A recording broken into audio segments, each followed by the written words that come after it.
안녕하세요. 인생의 잘못된 선택으로 맺어진 질긴 악연을 드디어 끊어낸 여자입니다. 저는 꽤 긴 시간 남편 때문에 정말 치를 떨 만큼 힘든 시간을 보냈어요. 한때는 서로 사랑하는 사이라 결혼까지 했는데 어쩌다 인연이 악연으로 변한 건지 모르겠습니다. 겨우 정리된 악연을 완전히 정리해 보려고 이렇게 사연을 쓰게 됐습니다. 저는 아버지 얼굴도 모른 채 자랐어요. 사진으로만 봤던 아버지는 가족의 생계를 책임지기 위해 기숙사가 있는 지방 공장에서 일을 하셨다고 했습니다. 그런데 제가 2살 때 아버지가 지내시던 기숙사에서 연탄가스를 마시고 세상을 떠나신 겁니다. 그때 엄마 나이가 26살, 한창 젊을 때였는데 어려운 생계에 저까지 떠안게 된 겁니다. 그래서 저는 너무 어릴 때 아버지가 돌아가셔서 얼굴도 제대로 본 적이 없었어요. 하지만 엄마는 악착같이 버텨서 제가 7살 때 시장에서 막국수 가게를 시작하셨습니다. 엄마는 하나뿐인 딸을 책임지기 위해 물불 가리지 않으셨어요. 험난한 세상에도 엄마는 정말 굴하지 않으셨습니다. 젊은 시절 과부가 된 엄마는 정말 말도 안 되는 일을 많이 겪으셨어요. 제가 초등학생이 됐을 무렵 학교를 마치고 엄마 가게 갔다가 충격적인 장면을 보기도 했습니다. 우리 순영 씨, 나랑 나이 차이도 이제 15살 차이밖에 안 나는데 내 마누라 해보는 게 어때? 내가 팔자 피게 해줄게. 뭔 소리야? 순영 씨 내 거야. 어디서 탐내고 있어? 자, 튕기지 말고 이리 와서 내 술 한 잔 받어. 술 취한 아저씨 둘이서 엄마한테 꼬장 부리는 모습이었습니다. 그때 엄마는 그 아저씨들을 보면서 단호하게 말씀하셨어요. 조용히 술 안 마실 거면 당장 나가. 여기가 어디라고 함부로 떠들어? 너희 같은 것들한텐 음식 안 팔어. 엄마가 갑자기 돌변해서 소리치자 아저씨들은 줄행랑을 쳤어요. 저도 처음 보는 엄마 모습에 깜짝 놀랄 정도였습니다. 그런데 엄마는 이런 적이 한두 번이 아니었어요. 심지어 엄마랑 나이 차이가 거의 30년 정도 차이 나는 할아버지 뻘 되는 사람도 엄마한테 결혼하자면서 가방에 돈까지 싸들고 온 적도 있었습니다. 그때마다 엄마는 여장부다운 모습으로 막걸리를 한 사발 부으면서 소리치셨어요. 꺼져! 어디서 추근덕거려? 늙은이가 노망이 났나? 냉수 먹고 정신이나 차려. 에라이, 저 성질머리하곤. 성질 더러운 거 이제 알았어? 험한 꼴 보고 싶지 않으면 썩 꺼져. 손님으로 와서 몇 번 좀 인사 좀 해줬더니 눈에 뵈는 게 없어? 내가 당신 자식들한테 연락해볼까? 마누라 죽은 지 이제 2년밖에 안 됐으면서 어디서 돈으로 사람을 사려고 해? 내가 술집 아가씨인 줄 알아? 썩 꺼져. 정말 엄마는 젊은 나이에 살아남기 위해 홀로 치열하게 사셨어요. 밖에서 이렇게 강하던 엄마도 저한테만큼은 정말 다정한 엄마였습니다. 혹시라도 아빠 없는 애 소리 들을까봐 저를 세심하게 챙겨주셨어요. 특히 초등학교에서 소풍 갈 때마다 항상 새벽에 일어나 직접 김밥도 손수 싸주셨습니다. 그리고 저한테 용돈까지 챙겨주면서 말씀하셨어요. 석희야, 애들 사 먹는 거 보고 있지만 말고 먹고 싶은 거 있으면 너도 사 먹어. 우와, 엄마 나 용돈 주는 거야? 엄마 이제 돈 많아? 우리 석희 줄 돈은 많으니까 기죽지 말고 먹고 싶은 거 다 사 먹고 와. 늘 엄마는 저한테만큼은 부자 엄마였어요. 그리고 엄마는 저한테 태권도를 배우라고 하면서 이런 말씀도 하셨습니다. 석희야, 누가 너 괴롭히거나 때리면 넌 2대 때려. 아니 3대 때려. 알겠지? 근데 선생님이 사람 때리면 나쁜 사람이라고 했어. 알아. 엄마 말은 아무나 때리라는 게 아니라 널 누가 먼저 때리면 너도 똑같이 때리란 소리야. 가만히 있으면 널 바보로 알고 계속 괴롭힐 거야. 엄만 그런 걸 못 봐. 엄마가 다친 애 병원비를 물든 벌금을 물더라도 넌 절대 어디서 맞고 오지 마.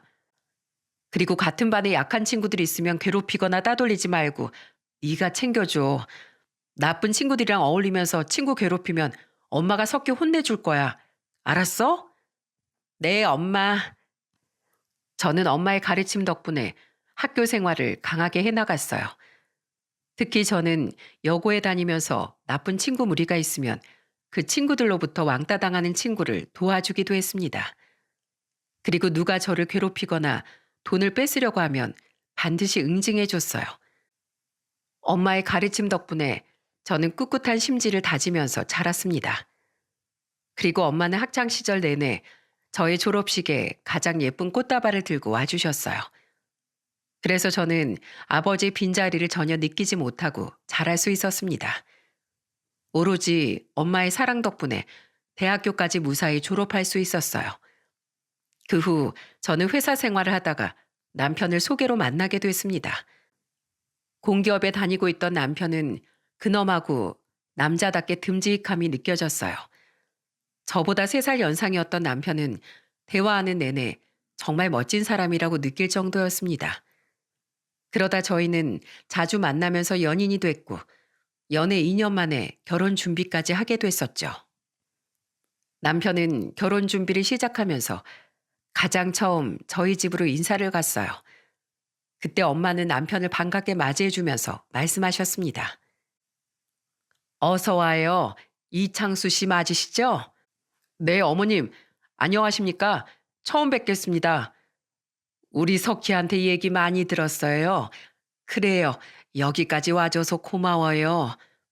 아닙니다. 더 일찍 찾아뵙고 인사를 드렸어야 하는데 제가 많이 늦었습니다. 정중히 인사하면서 남편과 엄마 사이에 훈훈한 대화가 이어지면서 말도 편하게 나눴어요. 그런데 그때 남편이 뜬금없는 소리를 엄마한테 물었습니다. 어머님, 아버님 산손 혹시 어디에 있나요? 자네가 우리 남편 산손 왜 물어? 어머니께 인사드렸으니까 다음은 아버님께 제가 이제 인사를 드려야 될 것 같아서요. 저한테 인사드릴 기회를 주시면 안 될까요? 그런 생각까지 했어? 아휴, 그렇게까지 안 해도 괜찮아. 우리 남편이 워낙 일찍 떠나서 우리 석희는 자기 아빠 얼굴도 몰라. 네, 저도 들었습니다. 그래도 석희 아버님이시잖아요. 아버님이 안 계셨으면 우리 석희가 이렇게 이 세상에 태어나지도 않았을 텐데 제가 당연히 아버님께 인사를 드려야죠. 그리고 이번뿐만 아니라 매년 아버님께 큰절을 올리고 싶어요. 자네가 생각하는 그 마음은 고마운데 괜히 부담 주고 싶지 않어. 어른 모시는 일에 부담이 어디 있습니까? 자식으로서 당연히 해야죠. 엄마는 남편의 말에 깜짝 놀랐다고 하셨어요. 그리고 며칠 뒤에 정말로 남편은 저와 엄마랑 같이 아버지 산소로 갔습니다. 그리고 거기서 술을 올리고 큰절까지 하면서 아버지 산소에 대고 남편이 말했어요. 아버님, 이제 석희는 걱정하지 마세요. 죽을 때까지 제가 어머님까지 잘 보살피겠습니다. 하늘에서 많이 지켜봐 주세요. 이젠 제가 집안의 사위로서 어머님께 더 잘하겠습니다. 그때 엄마는 남편의 모습을 보고 크게 감동받았다고 하셨어요. 저도 그런 남편의 굉장히 듬직하고 믿음직스러운 모습 때문에 결혼까지 결심하게 된 겁니다. 그때 어머님께서 한복집을 운영하셨는데 예쁜 한복도 골라주면서 저한테 칭찬도 아끼지 않으셨어요. 아이고, 우리 며느리 한복이 잘 어울리네. 그림이네, 그림이야. 어머님이 저한테 잘 어울리는 걸로 잘 골라주신 것 같아요. 저도 너무 마음에 들어요. 시댁에서도 저를 마음에 들어 하셨고 결혼 준비는 일사천리였습니다. 하지만 그 선택이 내 인생에 큰 실수가 될 거라는 걸 그 당시엔 알지 못했어요. 그래도 그때는 행복을 꿈꾸면서 결혼식을 올렸습니다. 특히 시부모님들은 제가 편부모 가정이라는 걸 색안경 끼고 보지 않으셨죠. 특히 명절에는 제사를 다 지내고 나면 어머님께서 저한테 오셔서 이런 말씀까지 하셨습니다. 며느라, 어서 친정에 가봐. 여기 뒷정리는 나랑 네 신우가 해도 되니까 어서 가봐. 네? 아이, 그래도 제가 어떻게 그래요. 같이 정리하면 금방 하니까 빨리 할게요. 명절에 사돈 혼자 얼마나 적적하시겠어. 어서 가서 같이 밥도 먹고 이야기도 하고 잠도 자고 와. 그리고 이건 내가 드리는 선물이니까 전해드리고. 네, 감사합니다, 어머님. 어머님은 명절에 혼자 계실 저희 엄마까지 신경 써주시던 분이었어요. 아버님도 어서 친정에 가보라면서 제 등을 두드리셨습니다. 시동생과 신우도 저한테 걱정하지 말라면서 말해줄 정도였어요. 정말 시댁에서 고부 갈등 한 번 없을 정도로 시부모님께서 절 많이 예뻐해 주셨답니다. 그렇게 결혼 후 1년 뒤에 첫째 아들을 낳은 뒤에 연년생으로 둘째 아들까지 낳았어요. 외동으로 외롭게 자랐던 전 내 식구가 된 게 너무 행복했습니다. 그리고 남편과 저는 최선을 다해 아이들을 키웠어요. 하지만 그런 남편이 변하기 시작한 건 결혼 8년 차부터였습니다. 부부 사이가 평생 사랑으로 가득할 수 없다는 걸 알지만 그때 남편은 확실히 예전과는 달랐어요. 친정엄마가 그때 갑자기 위암 판정을 받고 수술을 앞뒀을 때였습니다. 저는 남편한테 떨리는 목소리로 말했어요. 여보, 우리 엄마 위암이래. 내일 모레 수술인데 당신 언제 올 거야?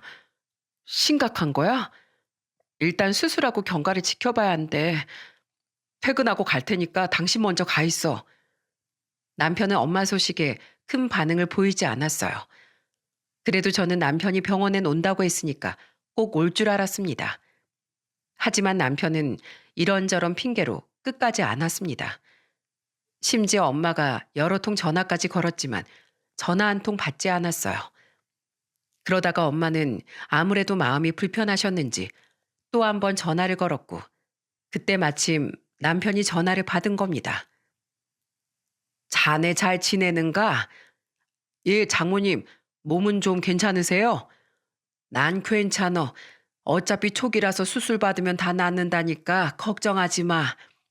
네, 그럼 전 안 가봐도 되겠네요. 그래, 우리 딸도 여기 있으니까 걱정 말고.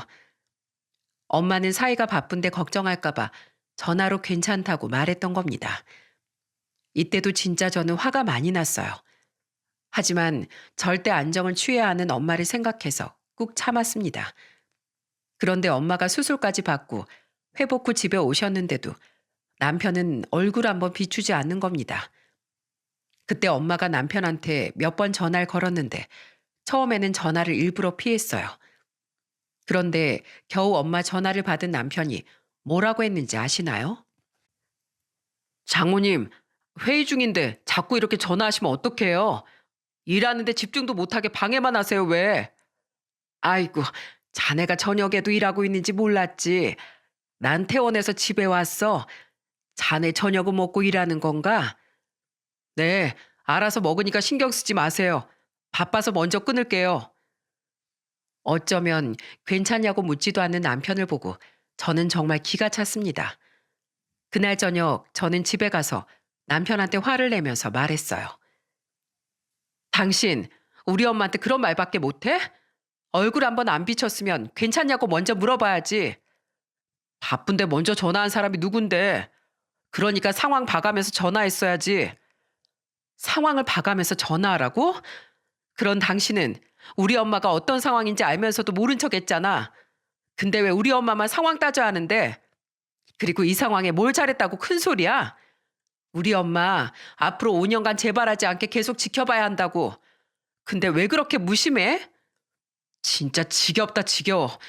나 승진하려고 얼마나 힘든지 알아? 다 우리 가족 먹고 살자고 하는 짓이잖아. 그런 식으로 위아래 없이 승진해서 벌어올 돈이면 필요 없으니까 아무 데서나 성질 떨지 마. 알겠어? 애들이 뭘 보고 배우겠냐? 한 번만 더 이런 식으로 나오면 그때 내가 가만 안 둘 거야. 남편은 공기업에서 승진하겠다면서 오로지 승진에만 눈이 멀어 있었어요. 그래서 정말 장모뿐 아니라 애들 일도 뒷전이었습니다. 첫째가 초등학교 입학하던 날에도 남편은 회식한다고 밤늦게 들어왔어요. 그래서 애한테 축하한다는 말 한마디 없었습니다. 그래서 저는 취해서 늦게 들어온 남편한테 소리쳤습니다. 오늘 당신 아들 초등학교 입학한 거 알기나 해? 우리 아들이 벌써 초등학교 입학해? 그래, 이 인간아. 멀쩡히 아빠가 있는데 아빠란 사람이 아들 학교 가는 것도 모르냐? 애들 금방 크는 거 몰라? 이럴 때 아빠 역할이 중요하다고. 됐어. 아빤 돈만 벌어다 주면 되는 거야. 정말 취한 사람이랑 말도 안 통하고 속이 터져버리는 줄 알았습니다. 진짜 100번 양보해서 아들 초등학교 입학식은 깜빡할 수 있다고 쳐요. 그런데 평소에도 남편은 큰아들이 같이 놀자고 하면 퉁명스럽게 말하기 일쑤였습니다. 아빠, 저랑 같이 공놀이 하러 가요. 동생이랑 나가서 놀아. 아빠 피곤해 죽겠어. 엊그젠 주말에 같이 놀아준다고 하셨잖아요. 아빠는 왜 맨날 약속 안 지키세요? 어디서 말대답이야? 아빠가 니들 먹여 살리려고 얼마나 일주일 내내 고생했는지 알기나 해? 힘들어 죽겠으니까 니들끼리 놀아. 남편은 애들이랑 하는 약속도 매번 뒤로 미루기 일쑤였습니다. 그런 남편을 보고 화가 난 저는 거실에 널브러진 남편 등을 치면서 소리쳤어요. 당장 일어나서 나가. 왜 맨날 한 입으로 두 말이야? 나가. 애들한테 모범을 보여야 할 거 아니야? 나 진짜 피곤하다고. 당신이 애들 데리고 좀 나갔다 와. 그럼 당신이 반찬 만들고 청소할래? 난 뭐 노는 줄 알아? 나도 일하면서 집안일하고 몸이 두 개라도 모자라. 당장 나가. 애들한테 공 10번 이상 차줬는지 내가 다 확인할 거야. 아이씨, 귀찮아 정말. 저는 남편이 애들하고 놀아주게 하려고 강제로 밖으로 내보냈어요. 그래도 그때만 해도 남편이 승진하고 나면 여유가 생길 거라고 믿었습니다. 하지만 남편은 노력 끝에 승진했지만 돌이킬 수 없게 변하기 시작했어요. 심지어 남편은 40 넘어가면서부터 갑자기 겉멋이 들었는지 치장에 신경 쓰기 시작했어요. 출근 준비를 하고 있는데 어디서 처음 맡아보는 향이 나길래 남편한테 물었습니다. 여보, 이거 무슨 향이야? 왜 갑자기 향수를 뿌리고 다녀? 이제 승진도 했는데 상사다운 무거운 분위기를 만들어 보려고. 뭐? 향수 하나 뿌린다고 분위기가 바뀐다고? 당신이 아침마다 냄새나는 된장찌개나 끓이니까 내가 이렇게 향수를 뿌릴 수밖에 없잖아. 내가 과장답게 폼을 잡을래도 잡을 수가 없다고. 밥은 자기가 제일 잘 먹어놓고 갑자기 웬 냄새 타령이야. 향수 적당히 뿌리던지 내일부터 아침을 먹지 말던지 하나만 해. 저는 남편이 아침부터 향수를 뿌리는 게 이상했어요. 하지만 음식 냄새를 가리기 위해 뿌리는 거라는 남편 말을 철석같이 믿었죠. 그런데 남편의 이상한 점은 이것뿐만이 아니었습니다. 갑자기 남편이 한 벌에 90만 원짜리 맞춤 정장을 사온 거예요. 그때 저는 남편한테 다그치듯 말했습니다.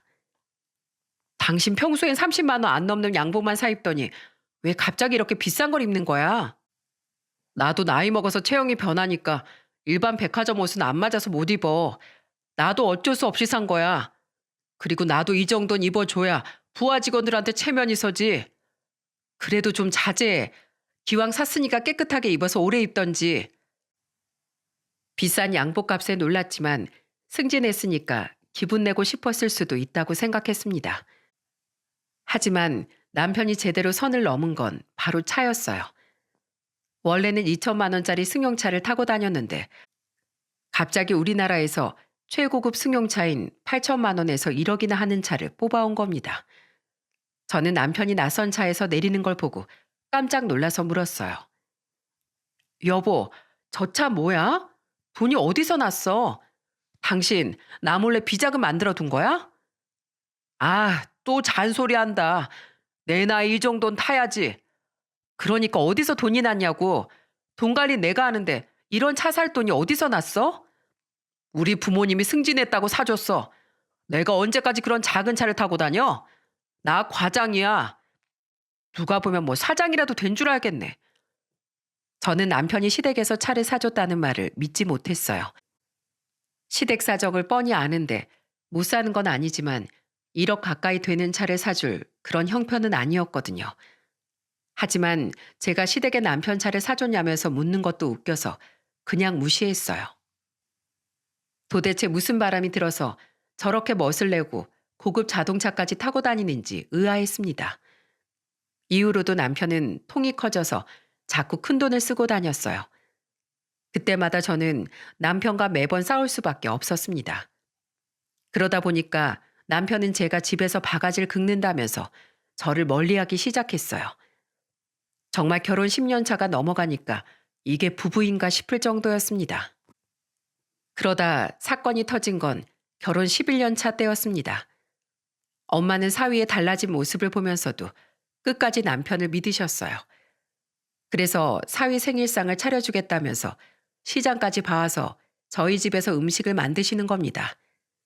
저는 그런 엄마를 보면서 답답한 듯 물었어요. 엄만 무심한 사위 뭐가 예쁘다고 생일상까지 차려줘. 우리 사이가 승진하고 일이 바빠져서 그런 걸 거야. 승진했으니까 얼마나 바쁘겠어. 이럴 때일수록 잘 먹어야 힘을 내지. 배가 불러야 사람이 여유가 생기는 거야. 엄마는 그렇게 말씀하시면서 정성스럽게 사위 생일상을 준비하셨습니다. 남편 생일이 8월 19일이었는데 이날을 위해서 며칠 전부터 남편한테 생일 당일에 일찍 오라고 약속까지 해뒀어요.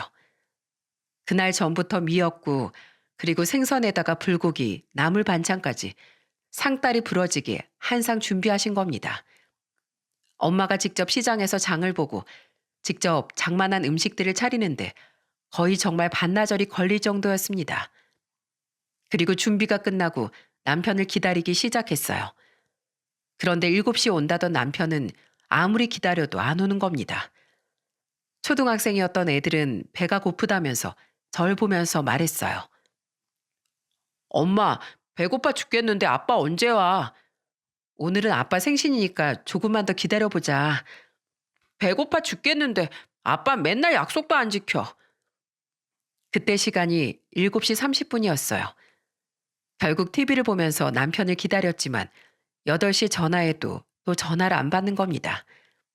점점 이제 기다리는 게 지쳐갈 무렵 엄마는 저한테 걱정하는 목소리로 말씀하셨어요. 석희야, 이서방 뭐 사고라도 난 거 아니야? 아니 왜 이렇게 연락이 안 되는 거야? 그럴 리가 없는데 내가 다시 전화해 볼게. 저는 걱정하는 엄마를 대신해서 또 전화를 걸었어요. 그런데 8시 40분쯤 남편이 드디어 전화를 받은 겁니다. 여보, 왜 이렇게 전화를 안 받아? 7시까지 온다면서 시간이 몇인 줄 알아? 하루 종일 엄마가 음식하고 당신 생일상 차려놓고 기다렸는데 뭐 하는 거야? 아, 어떡하지? 나 지금 중요한 미팅이 있어서 그거 회의하느라고 내가 시간 가는 줄 몰랐네. 뭐야? 그럼 미리 말이라도 해야 될 거 아니야. 갑자기 잡힌 미팅이라서 나도 어쩔 수가 없었어. 장모님한테 미안해서 어떡하지? 아무튼 나 바빠서 전화 끊을 테니까 장모님한테 좀 미안하다고 잘 전해줘. 알았지? 남편은 그렇게 말하면서 전화를 끊으려고 했어요. 기가 막혀서 전화가 끊기면 다시 전화를 걸려고 했는데 그 순간 전화가 끊기지 않는 겁니다. 남편이 전화를 끊으려는 찰나에 갑자기 상상도 못한 목소리가 들렸어요. 이놈의 마누라가 전화를 불통나게 해서 어쩔 수 없었어. 미안해. 남편이 누군가한테 말하는 소리가 들리기 시작한 겁니다. 한마디로 남편은 본인이 전화를 끊은 줄 알았겠지만 전화는 끊기지 않았어요. 스마트폰 같은 경우 전화를 끊은 줄 알고 끊었는데 실제로는 안 끊겼던 적을 겪어본 적이 있으실 겁니다. 딱 그런 상황이었어요. 남편 놈은 전화를 끊었다고 생각했겠지만 대체 무슨 상황인지 저한테 남편이 누군가 대화하는 소리가 실시간으로 들리고 있었어요. 그런데 중요한 미팅이 있다던 사람이 나누는 대화를 엿들어 보니까 심상치가 않은 겁니다. 그래서 저는 그때부터 통화 녹음을 하고 엿듣기 시작했어요. 내가 진짜 이놈의 마누라 바가지 긁는 것 때문에 못 살겠다. 그래도 마누라하고 장모가 생일이라고 진수성찬 차려뒀나 보네. 근데 과장님 진짜 나쁘다. 집에 장모랑 마누라 애들까지 기다리고 있는데 지금 여기서 나랑 있는 거야? 아니야. 나 거기에서 생일 잔치하는 것보다 너하고 여기 있는 게 제일 좋아. 영주가 내 선물이지. 저는 남편 목소리를 듣고 정말 심장이 덜컥 내려앉았어요. 옆에 있던 친정엄마는 제 표정이 이상하니까 눈치를 채고 제가 들고 있던 휴대폰을 같이 듣기 시작했습니다. 엄마는 놀란 가슴을 쓸어내리면서 애들부터 방에 들여보내고 간단하게 밥을 차려줬어요. 그리고 다시 주방으로 와서 저와 같이 스피커폰으로 거의 한 30분 정도 남편의 외도 현장을 엿듣게 된 겁니다. 믿는 도끼에 발등 찍히는 게 이런 거구나 싶을 정도로 저한테 벌어진 상황을 믿을 수가 없었어요. 그런데 둘의 대화가 계속될수록 둘이 같은 회사에 다닌다는 걸 알 수 있었습니다. 그때 상간녀가 남편한테 아양을 떨면서 말했어요. 과장님, 나 내일 너무 출근하기 싫다. 과장님이 좀 막아주면 안 될까? 요즘 회사 분위기 안 좋은 거 알잖아. 늦게 출근하더라도 출근은 해야지. 난 과장님이랑 이렇게 계속 같이 술이나 마시고 여행이나 다니고 싶다. 당연히 나도 그렇지. 과장님, 이따가 집에 안 들어가면 안 돼요? 그냥 바쁘다 가고 나랑 같이 있자. 안 들어가면 의심해. 우리 마누라 성격이 보통인지 알아? 아까 전화하는 거 봤지? 우리 들키면 너 뼈도 못 추려. 우린 보안이 중요해. 조금만 참아. 알았지? 그러면 대신 내일 사무실 가서 손현수 대리 좀 괴롭혀주면 안 돼? 나만 보면 인상 쓰고 이것저것 일만 시킨단 말이야. 아, 나 힘들어 죽겠어. 이놈이 안 되겠네. 내가 내일 복수해 줄게. 감히 우리 영주를 괴롭혔단 말이야? 아주 홍군형을 내줄게. 아주 상간이한테 제대로 미친 남편의 목소리를 듣고 정말 기가 찼습니다. 쭉 30분 가까이 들어보니까 같은 곳에서 일하는 김영주라는 여직원이랑 바람이 난 거였어요. 저는 이걸 다 통화 녹음을 해놨기 때문에 손쉽게 증거 자료까지 확보할 수 있었습니다. 그때 친정엄마는 사위의 실체를 보고 완전히 눈이 뒤집혀 버렸어요. 엄마는 잔뜩 화가 난 얼굴로 저를 보고 소리쳤습니다. 석희야, 이 엄마 절대 그대로 못 넘어가겠다. 엄마가 어렸을 때 뭐라 그랬지? 분명히 너 괴롭히면 2배로 갚아주라고 그랬지? 기억해? 엄마. 나도 절대 그냥 못 넘어가. 그동안 우리 사위하면서 이해해주고 봐주니까 완전 우릴 바보 호구로 봤나 본데 지렁이도 밟으면 꿈틀한다는 걸 제대로 보여주자. 이런 놈은 네 인생에 일절 도움이 안 될 놈이야. 엄만 절대 용서 못해. 난 이거 반드시 2배로 갚아주고 싶은데 딸 네 생각은 어때? 당연히 2배로 응징해야지. 저는 그렇게 친정엄마 남편을 응징하기로 결심했습니다. 모든 걸 알게 된 이상 더 고민할 것도 없었어요. 초등학교 다니는 애들이 2명이나 있고 마누라까지 있는 사람이 바람을 핀다는 게 말이 되나요? 진짜 세상 사람들 다 바람나도 내 남편만은 절대 아닐 거라는 믿음이 있었는데 다 깨져버린 겁니다. 게다가 같이 일하는 부하 직원이랑 바람을 피고 있었다는 게 저를 더 화나게 만들었어요. 결국 엄마는 복수를 다짐한 채 집으로 돌아가셨습니다. 그리고 그날 밤 저는 도둑 고양이처럼 들어오는 남편을 부르면서 말했어요. 오늘 많이 바빴어? 당신 아직 안 잤어? 왜? 내가 자고 있어야 되는 거야? 아니, 뭐 그런 건 아니고 시간이 늦었잖아. 시간이 늦은 건 아나 보네.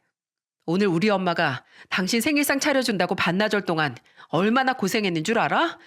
왜 이렇게 늦은 건데? 요즘에 중요한 프로젝트가 있어서 지역 업체들하고 미팅하느라 이렇게 늦었어. 나도 진짜 피곤해 죽겠다. 오늘 당신 생일인데 하루 종일 일만 해서 어떡해? 어쩔 수 없지. 그리고 나이 먹어서 무슨 생일이야. 그냥 지나가는 거지.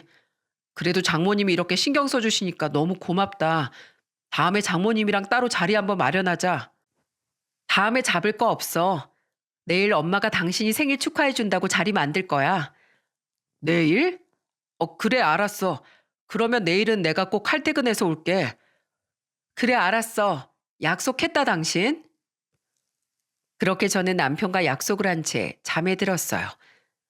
남편은 집에서 같이 우리 엄마와 식사하는 줄로만 아는 것 같았습니다. 하지만 그건 남편의 큰 착각이었어요. 저와 엄마는 남편한테 오로지 2배로 응징할 생각뿐이었거든요. 다음 날 저는 엄마와 남편이 일하는 공기업으로 찾아갔습니다. 그리고 로비에서 남편 이름을 말하고 남편이 일하는 6층으로 올라갔어요. 남편 이름을 대니까 바로 안내를 해줬습니다. 그때 엄마는 보자기에 무언가를 싸들고 오셨어요. 저와 엄마가 6층에 도착하니까 남편이 당황한 얼굴로 마중 나왔습니다. 장모님, 여기까지 무슨 일이세요? 왜긴 왜야? 어제 우리 딸한테 못 들었어? 내가 자네 생일 축하를 못 해줘서 자리 만든다고 했잖아. 아, 그거 집에서 하는 거 아니었어요? 왜? 장소가 그렇게 중요하나? 아닙니다. 우선 지금 점심시간이 거의 끝나가서 제가 팀장님께 말 좀 하고 오겠습니다. 딱 보니까 점심시간이 지나가는지 사무실로 직원들이 하나둘 들어오고 있었어요. 그때 탕비실에서 남편을 기다리고 있는데 남편이 다시 달려왔습니다. 장모님, 같이 나가시죠. 그래. 근데 주인공이 한 명 더 있어야지. 한 명이 빠졌네. 네? 주인공이요? 누굴 말씀하시는 건가요? 내가 같이 얼굴 좀 보고 싶은 사람이 있었거든. 저희 회사에요? 누굴 보고 싶으셨는데요? 김영주. 그 순간 엄마 입에서 김영주라는 이름이 나오자마자 남편 얼굴이 새하얗게 질렸어요. 그리고 벌벌 떨면서 엄마를 보고 남편이 물었습니다. 장모님이 그 이름을 어떻게 아세요? 왜 그렇게 놀라나? 나 짝 좀 보고 싶으니까 좀 불러보게. 빨리. 남편은 아무 말도 못하고 꿀먹은 벙어리가 된 채 있었어요. 그런 남편을 보고 저는 또 한 번 소리쳤습니다. 김영주도 데려오라니까. 왜? 내가 사무실로 들어가서 찾아올까? 여보, 왜 그래? 나가서 얘기하자 우리. 과장님이 가오 떨어지게 왜 이렇게 땀을 뻘뻘 흘려? 얼른 가서 김영주 데려와. 그럼 조용히 대화만 할 테니까. 직원들은 구경이라도 난 듯 몰려들었고 그때 엄마는 보자기에 쌓은 스피커를 꺼내셨어요. 바로 거기에 있는 사람들한테 남편과 상간녀가 통화했던 녹음을 다 틀어버리려고 했던 겁니다. 스피커에 블루투스로 휴대폰을 연결해서 어제 녹음했던 통화 내용을 재생하기 시작했어요. 그리고 남편하고 상간녀의 다정한 목소리가 흘러나오기 시작했습니다. 정말 구경하던 직원들이 더 많이 몰려서 우리 쪽을 다 쳐다보기 시작했어요. 그때 저는 김영주라는 여자가 누군지 알 수 있었습니다. 한 여자가 안절부절 못하는 모습으로 서 있었거든요. 그 순간 엄마는 쩌렁쩌렁한 목소리로 소리치면서 말씀하셨습니다. 여러분, 전 여기 이창수 과장 장모되는 사람입니다. 그런데 제가 왜 여길 찾아왔나 궁금하시죠? 오늘 이 자리에서 이창수 과장의 실태를 폭로하기 위해 제가 찾아왔습니다. 이창수 과장은 초등학교 다니는 아들이 2명이나 있고 옆에 있는 제 딸이 아내입니다. 처자식을 배신하고 이 회사에 다니는 김영주라는 사원하고 불륜관계로 지내고 있습니다. 여러분들이 듣고 있는 이 목소리가 이창수 과장과 김영주 사원의 실체입니다. 그리고 지금 쥐새끼처럼 숨어서 벌벌 떨고 있는 김영주. 너 나와. 지금 얼굴 죽상하고 있는 거 알아. 감히 가정 있는 남자를 꼬셔? 그 순간 직원들은 김영주를 다 쳐다봤어요. 그리고 엄마는 김영주 앞으로 걸어가서 두 눈을 부릅뜨면서 말씀하셨습니다. 남의 눈에 피눈물 나게 하면 어떻게 되는지 내가 아주 똑똑히 보여줄게. 엄마는 말이 끝나기 무섭게 밀가루를 꺼내서 상간녀 얼굴에 뿌리면서 소리치셨습니다. 이게 내가 어제 사위놈 생일상 차린다고 음식 준비하다 남은 밀가루인데 이거나 먹어라. 사람인 줄 알았더니 짐승만도 못한 것들이었어. 내가 그냥 넘어갈 줄 알았어? 완전히 김영주는 밀가루를 다 뒤집어 쓴 채로 펑펑 울기 시작했습니다. 그러면서 하염없이 울면서 엄마를 보고 말했어요. 어머니, 잘못했습니다. 바로 헤어질게요. 정말 2번 다시는 안 만나겠습니다. 정말 이렇게까지 당할지 꿈에도 몰랐다는 듯 김영주는 납작 엎드리면서 사과했어요. 그러자 남편 놈은 그 옆에서 똑같이 무릎을 꿇더니 엄마한테 애걸복걸하면서 빌었습니다. 장모님, 저 정말 죽을 죄를 지었습니다. 잠시 불장난이었어요. 저한테 석희밖에 없습니다. 뭐? 불장난? 자네 이게 장난이라고? 여러분들 통화 들어보니까 어떠신가요? 장난 같습니까? 나이 차이도 많이 나는 부하 직원이랑 불장난이 말이 됩니까? 장모님, 제발요. 제가 잘못했습니다. 저한테 말씀하세요. 쪽팔린 건 알아? 아는 놈이 바람을 펴? 네 입으로 죽을 죄를 졌다고 했지? 네, 제가 다 잘못했습니다. 그만 만나겠습니다. 그 말에 책임져. 우리 딸이랑 이혼도 해. 자네가 저지른 일이니까. 자넨 끝까지 책임져야 될 거야. 장모님, 제발요. 저 한 번만 용서해 주세요. 이 더러운 손 치워. 난 자네 같은 사이 둔 적 없네. 엄마는 바짓가랑이 자꾸 늘어지는 남편을 가차없이 떼어냈습니다. 남편 놈은 과장이라는 사람이 직원들 앞에서 그야말로 개망신을 당한 겁니다. 엄마랑 제가 회사에 도착한 지 15분밖에 안 됐는데 완전 회사를 뒤집어 엎어놓은 겁니다. 알고 보니까 김영주라는 사원은 공기업에 입사한 지 이제 3년밖에 안 된 사원이었어요. 남편하고 같이 일하면서 둘이 눈이 맞은 겁니다. 하지만 저와 엄마는 여기서 멈추지 않았어요. 계속해서 회사에 민원을 제기했고 두 사람은 결국 징계위원회가 열리게 된 겁니다. 그러거나 말거나 저는 남편과 이혼까지 진행했어요. 그런데 정말로 충격적인 남편의 비리가 이혼하는 과정에서 하나씩 밝혀지기 시작한 겁니다. 엄마의 응징으로 인해서 남편은 회사에서 파면되기 일보 직전이었어요. 그런데 남편 놈의 사내 불륜 소식이 직원들을 통해서 지역 내에 소문이 퍼진 겁니다. 직원이 많았기 때문에 소문이 빨리 전파될 수밖에 없었어요. 그런데 남편이 회사에서 입지가 흔들리기 시작하자 그동안 남편이 감추던 비리가 밝혀진 겁니다. 그동안 지역 업체에서 남편한테 접대, 각종 향응으로 술 접대, 뒤에서 뇌물을 제공하고 특혜를 받아온 게 밝혀진 겁니다. 하지만 그 업체들은 그렇게 많은 뇌물을 줬는데 남편이 입지가 흔들리면서 해결해 주지 못할 것 같으니까 갑자기 회사에 양심 제보를 해버린 거죠. 남편이 다 해결해 줄 것 같았는데 돈만 받고 일 처리는 안 해주니까 양심 제보를 한 겁니다. 그동안 남편 놈이 어디서 돈이 나서 돈을 물쓰듯 쓰나 봤더니 다 뒷돈을 찔러주는 업체들이 있었던 거예요. 결국 남편 놈은 바람 핀 것도 모자라서 비리까지 밝혀지면서 회사에서 결국 파면됐어요. 물론 상간녀도 같이 파면을 피할 수 없었어요. 저는 남편과 이혼을 진행하면서 위자료 소송까지 같이 걸었습니다. 김영주 그 상간녀는 공기업에 입사한 지 3년 만에 얼마 다녀보지도 못하고 한순간에 나락으로 떨어진 거예요. 그 후 남편 놈은 어떻게 됐는지 아시나요? 지역 업체에서 뒷돈 받은 비리 때문에 징역 1년 10개월을 선고받고 교도소에 수감됐어요. 정말 제 결혼 생활이 이런 식으로 끝을 맞이할 줄 몰랐습니다. 분명 아빠 산소까지 가서 평생 잘하겠다고 다짐한 사람이 밑바닥까지 망가질 줄은 꿈에도 몰랐습니다. 하지만 언제까지 현실을 한탄만 할 수 없었습니다.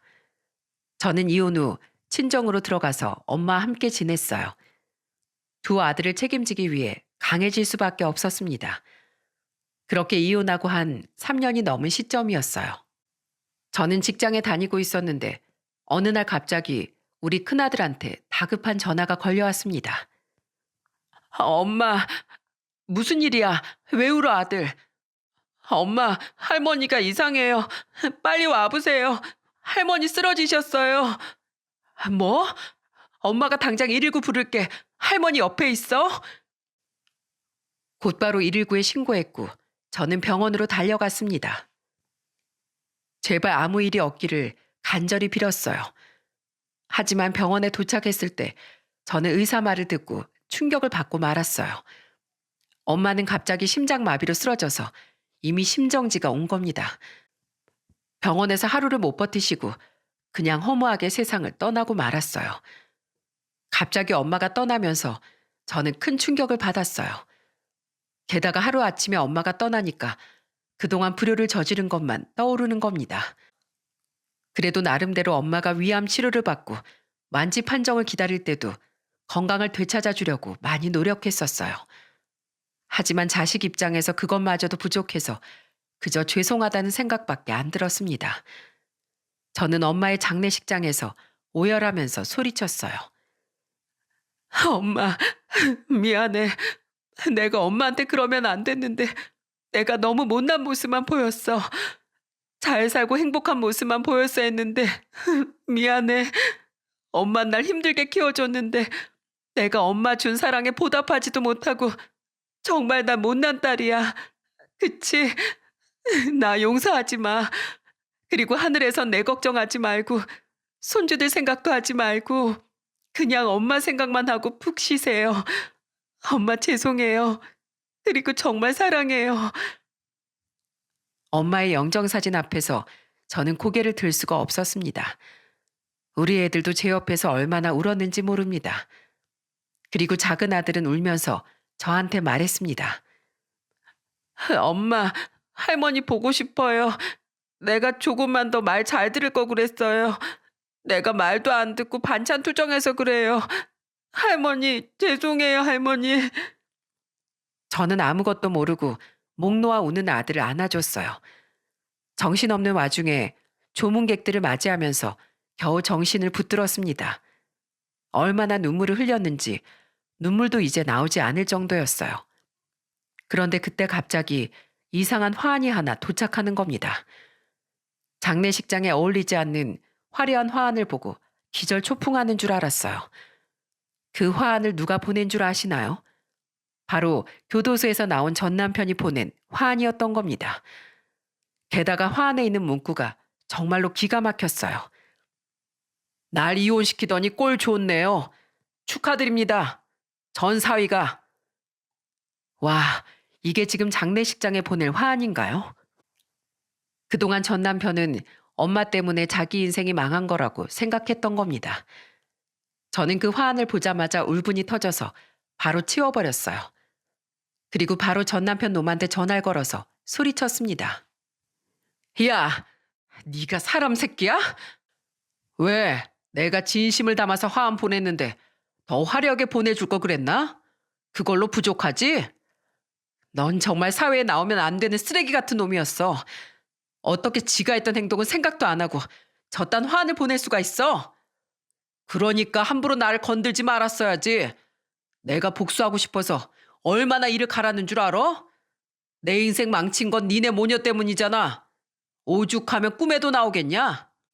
내가 경고하는데 너 다시 우리 찾아오지 마. 그리고 우리 애들 볼 생각도 하지 마. 알았어? 넌 애들 아빠 될 자격도 없어. 평생 너 저주할 거야. 벼락마저 뒤지라고. 너 저주할 거야. 저는 소리를 치며 전화를 끊어버렸고 그 자리에 주저앉아 가슴을 치며 오열했습니다. 정말 인간이 아니었어요. 저런 인간을 잠시라도 남편이라고 생각했던 제가 한심했어요. 그렇게 겨우 장례가 끝났고 저는 엄마를 아버지 산소 옆으로 모셨습니다. 마지막으로 엄마를 모시면서 굳게 다짐하면서 말했어요. 엄마, 나 애들 잘 키울게요. 옛날에 엄마가 나 지켜준 것처럼 내 새끼들은 내가 지킬게. 그러니까 하늘에서 내 걱정하지 말고 그냥 믿고 지켜봐줘. 알겠지? 애들이랑 정말 잘 살게. 굳은 결심을 하면서 저는 애들과 집으로 왔습니다. 그리고 전 남편 때문에 정말 분해서 한동안 약을 먹지 않고선 진정이 안 될 정도였어요.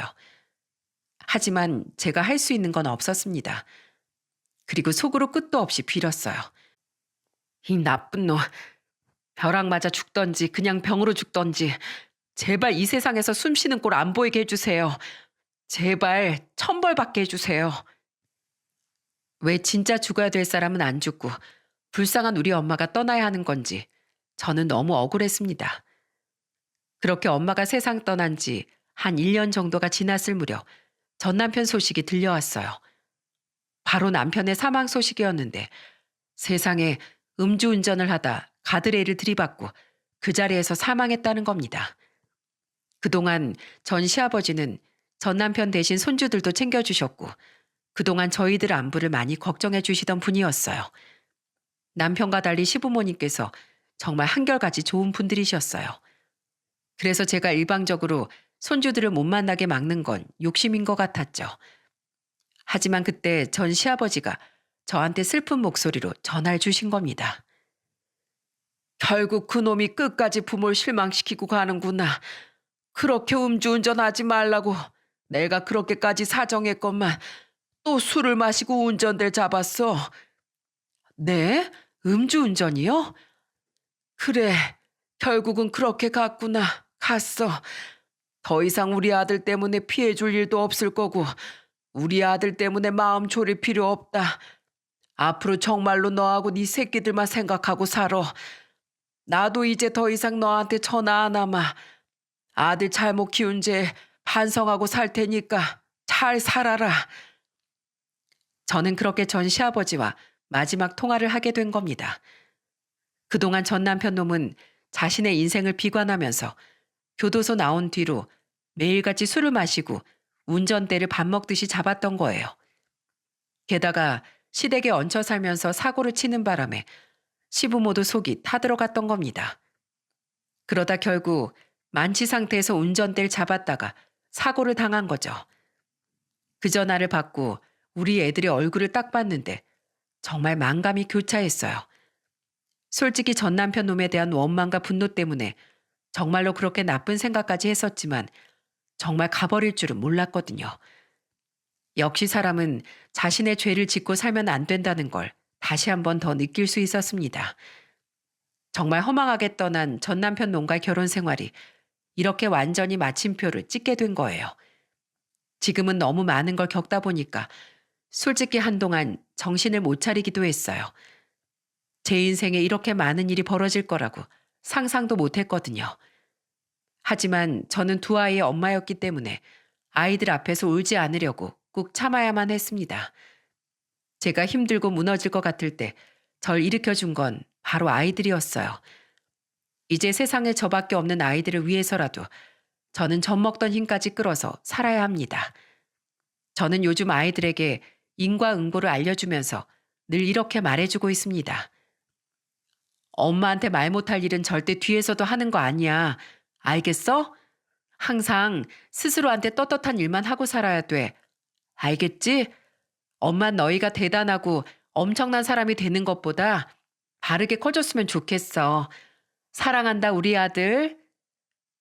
늘 두 아들에게 저는 떳떳한 일만 하라고 강조하고 있어요. 앞이나 뒤가 같아야 정정당당한 인생을 살 수 있다고 생각해요. 제가 이렇게 사연을 보내게 된 이유도 사람들이 기본적인 도덕을 지키면서 살길 바라는 마음에서 보내게 됐어요. 요즘 이혼은 별거 아니라고 하지 않습니까? 하지만 저는 아무리 쉬운 일이라고 해도 처음 마음을 기억하면서 끝까지 의리를 지켰으면 해요. 그래야 아이들도 부모를 보면서 배우게 될 거라고 생각합니다. 비록 저는 이렇게 됐지만 빈자리를 느끼지 않도록 제가 더 열심히 살려고 해요. 여러분들께 많은 응원 부탁드립니다. 끝까지 함께 해주셔서 정말 감사합니다.